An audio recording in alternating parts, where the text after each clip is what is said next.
কি কি ছবি দেখছেন আপনি বলেন তো একটু। এটা আগে দেখছি, সুজন সখী দেখছি, লাঠিয়াল দেখছি, বধূ বিদায় দেখছি।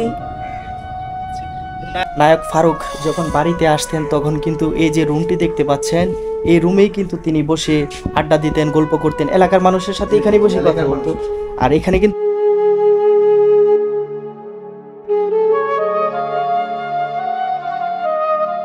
উনি যে এত বড় একটা ক্যারেক্টার ছিলেন বা একটা নায়ক ছিলেন, একটা অহংকার, এইটা উনি কোনোদিনই করেন না। সাধারণ মানুষের মতন চলাফেরা করছে, আর সাধারণ মানুষই উনি সবাই ভালোবাসতো।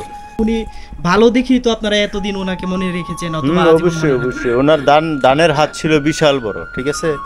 ওনার এই যে এইখানে জমি জমাতে যা দেখতেছেন, ঠিক আছে, এটা ওনার দেওয়ায়, উনি এটার ছিল, তত্ত্বাবধানে ছিল। উনি এলাকায় আপনার ধর্মীয় এই মসজিদের মোতল্লে ছিল। ধর্মীয়ভাবে উনি অনেক করতো, হেল্প করতো সবসময়। ইসলামের প্রতি খুব আন্তরিক লোক ছিল, কিন্তু আমগো কাছে এমন বোঝা যায় যে এখনো উনি বাইসে আছে।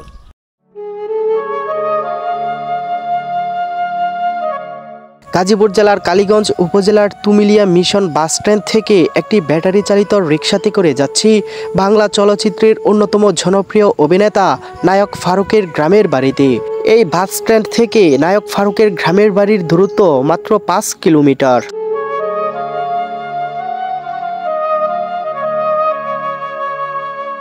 যেতে যেতে আপনাদের নায়ক ফারুকের জন্ম ও কর্মজীবন সম্পর্কে কিছুটা ধারণা দেই। নায়ক ফারুকের পুরো নাম আকবর হোসেন পাঠান ধুলো। 18 আগস্ট 1948 সালে তিনি গাজীপুর জেলার কালীগঞ্জে জন্মগ্রহণ করেন। পিতা আসগর হোসেন পাঠানের 5 মেয়ে ও 2 ছেলের মধ্যে তিনি ছিলেন সবার ছোট। এখানে জন্ম হলেও তার শৈশব ও কৈশোরের সবটুকু সময় কেটেছে পুরান ঢাকায়।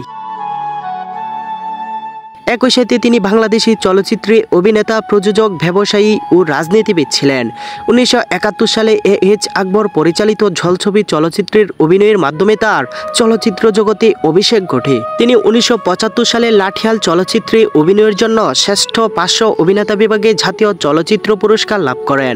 তিনি আলোর মিছিল, সুজন সখী, নয়নমণি, সারেঙ্গ, গোলাপি এখন ট্রেনে, দিন যায়, কথা থাকে, নাগরদোলা, সাহেব, মিয়াবাই সহ শতাধিক চলচ্চিত্রে অভিনয় করেছেন। বাংলাদেশের স্বাধীনতা সংগ্রামেও নায়ক ফারুকের অবদান রয়েছে অনেক। 1966 সালে তিনি 6 দফা আন্দোলনে যোগ দেন এবং এই সময় তার নামে প্রায় 37টি মামলা দায়ের করা হয়। 1971 সালে বাংলাদেশের মহান মুক্তিযুদ্ধে তিনি সক্রিয়ভাবেই অংশগ্রহণ করেন। এছাড়াও 2018 সালে অনুষ্ঠিত একাদশ বাংলাদেশ সাধারণ নির্বাচনে ঢাকা 17 সংসদীয় আসন থেকে তিনি জয়লাভ করেন। চলতে চলতে মিনিট 20 মধ্যে চলে এলাম প্রয়াত অভিনেতা নায়ক ফারুকের বাড়িতে।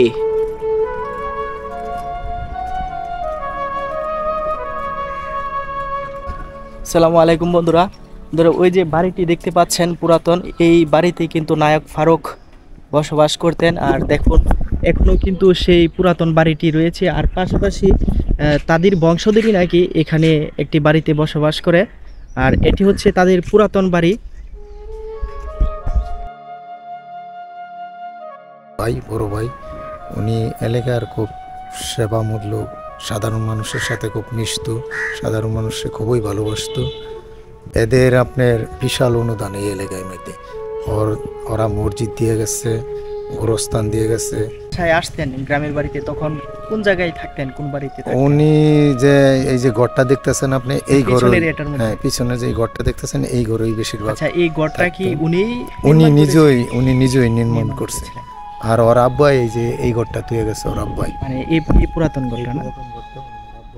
আচ্ছা আচ্ছা, তারপর উনি এটা নির্মাণ করছেন। উনি এটা নির্মাণ করছে। বন্ধুরা, ওই যে কথা বললেন, উনি হলেন রেজাউল ভাই। আর ওনার বাড়ি কিন্তু নায়ক যে ফারুক ছিলেন ওনার বাড়ির একেবারে কাছে। আর একজন প্রতিবেশী আপনারা এখানে দেখতে পাচ্ছেন, ওনার বাড়িও কিন্তু এপাশেই। আর উনি যখন গ্রামের বাড়িতে আসতেন তখন কিন্তু তাদের সাথেই বসে আড্ডা দিতেন, গল্প করতেন এবং গ্রামীণভাবে যে চলাফেরা করতো একেবারে সাদামাটাভাবেই কিন্তু চলাফেরা করতো। আচ্ছা, উনি যখন গ্রামের বাড়িতে আসতো তখন তো আপনি ওনাকে দেখেছেন? হ্যাঁ জি দেখেছেন। গরিব মানুষ যাকে সমস্যা খুব তাগই উপকার করতো বেশ। খুব আন্তরিক লোক ছিল, কিন্তু আমগো কাছে এমন বোঝা যায় যে এখনো উনি বাইসে আছে। জন্মভূমির প্রতি নায়ক ফারুকের ছিল অগাধ ভালোবাসা, তাই তো এই বাড়িতে তিনি কতবার যে ছুটে এসেছেন তার কোনো ইয়াত্তা নেই। ওই যে সামনের টিন ও কাঠ দিয়ে তৈরি ঘরটি দেখতে পাচ্ছেন, এই ঘরটি তিনি নিজেই তৈরি করেছেন। এছাড়াও বাড়িটির চারপাশে বেশ কয়েকটি পুকুর রয়েছে। নায়ক ফারুকের স্মৃতি রক্ষার্থে এখনও এই ঘরটি সংরক্ষণ করছেন তার ভাগিনারা। এটা হচ্ছে এই বাড়িটা উনি নিজে হ্যাঁ উনি নিজেই নির্মাণ করেছেন। আর পুকুরটা মনে হয় অনেক আগের খনন করা। না না না, পুকুরও উনি ইয়াতে থাকা অবস্থায় উনিও ওই হিসাবে এগুলা নেই করছেন। একদম পুরো গ্রাম দেন না, পুরো গ্রামে। বন্ধুরা, এই যে পুকুরটি দেখতে পাচ্ছেন, পাশাপাশি এখানে কিন্তু একটি পুকুর রয়েছে। আর নায়ক যিনি ফারুক ছিলেন, ওনার বাড়িটা কিন্তু এটা পুরাতন বাড়িটা। আর চতুর্দিক দিয়ে কিন্তু পুকুর ছিল, আর মাঝখানে দ্বীপের মতো একটি জায়গায় কিন্তু বাড়িটি ছিল। আর আমি বেশ কয়েকজন নায়ক নায়িকাদের বাড়িতে গিয়েছি, তারা কিন্তু দেখেছি তাদের বাড়ির পাশে এরকম পুকুর দেখেছি। আসলে তারা যে বড় মনের মানুষ হলেও কিন্তু গ্রামীণ সাদামাটা জীবনযাপন করতো, প্রকৃতিকেই ভালোবাসতো, সেই চিত্র কিন্তু নায়ক ফারুকের বাড়িতে এসেও আমরা দেখতে পাচ্ছি।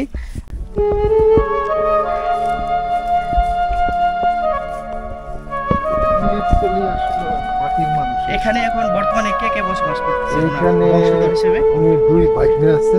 হ্যাঁ, ওই ভাগ্নে আছে।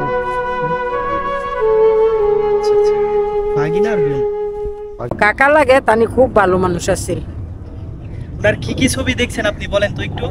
কিন্তু আগে দেখছি সুজন সখী দেখছি, লাঠিয়াল দেখছি, বধু বিদায় দেখছি। ওনার ছবি কিরকম লাগতো আপনার কাছে? খুব ভাল লাগছে, অনেক কিন্তু ভাল লাগতো না। তানির নামের ছবির কথা কইলো তানির গুণা হইব। দেখছি বলে তো দেখছি ওই। হ্যাঁ, ওইটা ঠিক আছে।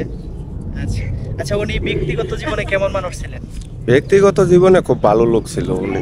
আপনাদের কিভাবে সাহায্য সহযোগিতা করতেন? আমগো আপনার ওনায় অনেক আদর স্নেহ করতো, অনেক সব দিকে সুখে দুঃখে সব দিকে ওনায় আমগো খেয়াল রাখতো। ভালো লোক ছিল, অনেক ভালো। আমার মায়ের করছে, আমার নানির করছে, আমার বাইরে করছে, আমি ঘুরে তো উঠে উঠে খাওয়াচ্ছি। আপনার কি কোনো রক্তের সম্পর্ক ছিল নাকি? না না রক্তের সম্পর্ক নয়, তারপর আপনাদের এতটুকু উড়েতে তুলে তুলে খাওয়াইছি আমগো। তিনি ব্যক্তিগত জীবনে ফারজানা পাঠানকে বিয়ে করেন। বর্তমানে তাদের দুজন ছেলে মেয়ে রয়েছে। তারা এখন ঢাকা উত্তরায় নিজ বাড়িতে বসবাস করছেন।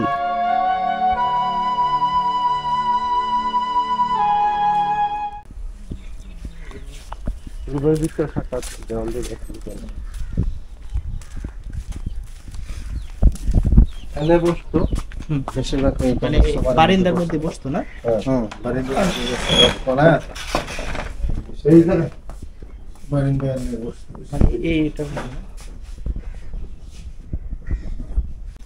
বন্ধুরা, নায়ক ফারুক যখন বাড়িতে আসতেন তখন কিন্তু এই যে রুমটি দেখতে পাচ্ছেন, এই রুমেই কিন্তু তিনি বসে আড্ডা দিতেন, গল্প করতেন, এলাকার মানুষের সাথে এখানে বসে কথা বলতো।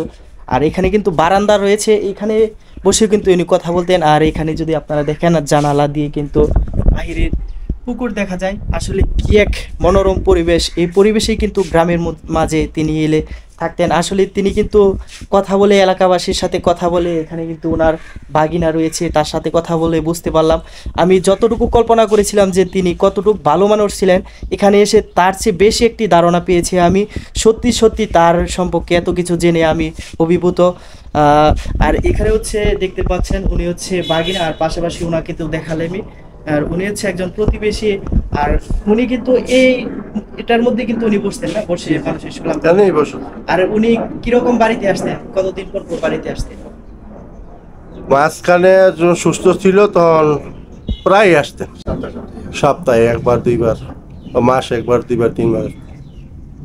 অসুস্থ আর কিছুদিন আগে এসে গেছিল বিয়েতে, ছোট ভাইয়ের মেয়ের বিয়েতে, এটাই লাস্ট আসা। এখানে দেখুন ওনাদের সাথে কথা বলে খুবই ভালো লাগলো। আর এখন আমি ওনার কবরটা কোন জায়গায় রয়েছে বলছেন? কতক্ষণ লাগবে? 5-10 মিনিট লাগবে। আচ্ছা, আমি ওইখানে যাব এবং ওনার যে কবরটি রয়েছে, কবরটিও কিন্তু আপনাদের দেখানোর চেষ্টা করব। যেখানে নায়ক ফারুককে সমাহিত করা হয়েছে সেদিকে এবার আমরা যাচ্ছি। তার বাড়ি থেকে 5 মিনিটের দূরত্বে একটি মসজিদের পাশেই তাকে সমাহিত করা হয়েছে।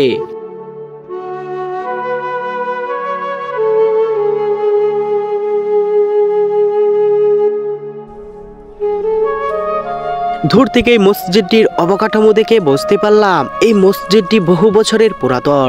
এই মসজিদের চারপাশের সব জায়গাগুলোই বাংলা চলচ্চিত্রের কালজয়ী অভিনেতা নায়ক ফারুক মসজিদের নামে দান করে গিয়েছেন। এই মসজিদে কি উনি নামাজ পড়তেন? উনি বাড়িতে আসলে এখানে নামাজ পড়তো। আর এই মসজিদটা কি ওনাদের জায়গায় নাকি? ওনাদের জায়গায়, ওনাদের পূর্বপুরুষ ব্যবসা তাদের জায়গায়। কবরটা কোনটা? আমার কবরটা হচ্ছে এই যে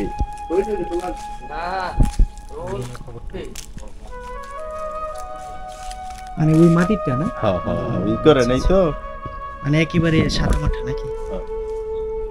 বন্ধুরা এই যে কবরটি দেখতে পাচ্ছেন একেবারে সাদা মাটা। আসলে উনি ব্যক্তিগত জীবনে যেমন সাদা মাটা মানুষ ছিলেন, এখানে এসে কিন্তু তার কবরটিও সাদা মাটা দেখতে পাচ্ছি। আর ওনার জানাজা কি এখানেই হয়েছিল? বন্ধুরা এই যে গুরুস্থানটি দেখতে পাচ্ছেন এটি কিন্তু নায়ক ফারুকের পারিবারিক কবরস্থান। এখানে কিন্তু ওনার বাবা চাচা থেকে শুরু করে সবারই কবর রয়েছে। উনি যখন 2023 সালে 15ই মে সিঙ্গাপুরে ইন্তিকাল করেন, তারপর কিন্তু তাকে ঢাকায় এনে কিন্তু বেশ কয়েকটি জানাজার দেওয়া হয়। এবং আপনারা এখানে যে মসজিদটি দেখতে পাচ্ছেন এখানে কিন্তু একটি জানাজার দেওয়ার পর কিন্তু এখানে সমাহিত করা হয়েছে ওনাকে। আসলে এটি এখানে উপলব্ধি করতে পারলাম যে একজন মানুষ যত বড়ই হোক না কেন, তিনি যদি ভালো হন তাহলে কিন্তু তাকে মানুষ স্মরণ করে। আসলে উনি ভালো দেখেই তো আপনারা এতদিন ওনাকে মনে রেখেছেন। অবশ্যই অবশ্যই ওনার দানের হাত ছিল বিশাল বড়, ঠিক আছে। ওনার এই যে এইখানে জমি জমা দিয়ে যা দেখতেছেন, ঠিক আছে, এটা ওনার দেওয়ায় উনি এটার ছিল, তত্ত্বাবধানে ছিল। উনি এলাকায় আপনার ধর্মীয় এই মসজিদের মোতল্লে ছিল। ধর্মীয়ভাবে উনি অনেক করতো, হেল্প করতো সবসময়। ইসলামের প্রতি আকর্ষণ ছিল, অনেক আকর্ষণ ছিল ওনার ব্যাপারে। এই ব্যাপারে কোনো দ্বিমত নাই ধর্মীয়। বন্ধুরা এই গ্রামটি ঘুরে যেমন ভালো লাগলো নায়ক ফারুকের বাড়িঘর দেখে ভালো লাগলো, এখানে কবরস্থান দেখে এর চেয়ে বেশি ভালো লাগলো এখানকার মানুষের আন্তরিকতা, মন মানসিকতা। বন্ধুরা অবশ্যই যদি ভিডিওটি ভালো লাগে অবশ্যই চ্যানেলটি সাবস্ক্রাইব করবেন, পাশাপাশি ফেসবুক থেকে দেখে থাকলে অবশ্যই পেজটি ফলো করবেন। আর আপনারা এখানে যারা আছেন সবাই ভালো থাকবেন। হ্যাঁ, আসসালামু আলাইকুম। এই বাজারটা মূলত আপনার নায়ক ফারুক যে উনি রাব্বাই এই বাজারটা ডাক্তার আসগর হোসেন পাঠান, উনি এই বাজারটা দিয়ে গেছে। এই শুধু আমাদের এলাকার জন্য, এলাকার ভাই বেরাদার গরিব দুঃখী মানুষ যারা আছে সবাই থাকতো। আবার একটা মসজিদও আছে এখানে, মসজিদটা ওরা দিয়ে গেছে কইরা। এটা হলো আপনার ডাক্তার আসগর হোসেন পাঠান, চিত্রনায়ক ফারুকের আব্বা। আচ্ছা, এই যে চারপাশে যে জায়গাটি দেখতে পাচ্ছি এটা কি ওনাদের দিয়ে গেছে? ওয়াকফ স্ট্রিট করে দিয়ে গেছে, ওয়াকফ করে মানে এটি মাদ্রাসায় টাকা নেয়, সম্পূর্ণ টাকাটা মাদ্রাসায় দিয়ে দাও, যা আইবে সব মাদ্রাসার মাধ্যমে নিয়ে যায়। বন্ধুরা দেখুন এখানে এসেছি, এই যে পাশে দেখতে পাচ্ছেন এ পাশে হচ্ছে ছোট্ট একটি বাজার। আর এখানে কিন্তু একটি নদীর ঘাট রয়েছে, শীতলক্ষা নদী, যেটি নারায়ণগঞ্জ, গাজীপুর এবং দিয়ে বয়ে গেছে নরসিংদীর মধ্যে দিয়ে।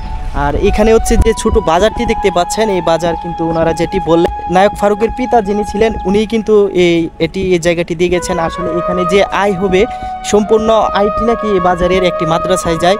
আসলে ওনারা কত বড় মন মানসিকতার মানুষ, এখানে না এলে কখনো জানতেই পারতাম না। এই যে মসজিদটা দেখতেছেন এটা নায়ক ফারুকের আব্বা আসগর হোসেন পাঠান, উনি এই মসজিদটার এই জায়গা দিয়ে গেছে। এলাকার লোকে এই মসজিদটা অনেক কইরা ধরা নামাজ পড়তেছে, সব কিছুই যা দেখতেছেন এটা উনির প্রতিষ্ঠাতা হিসাবে ওরাই আছে।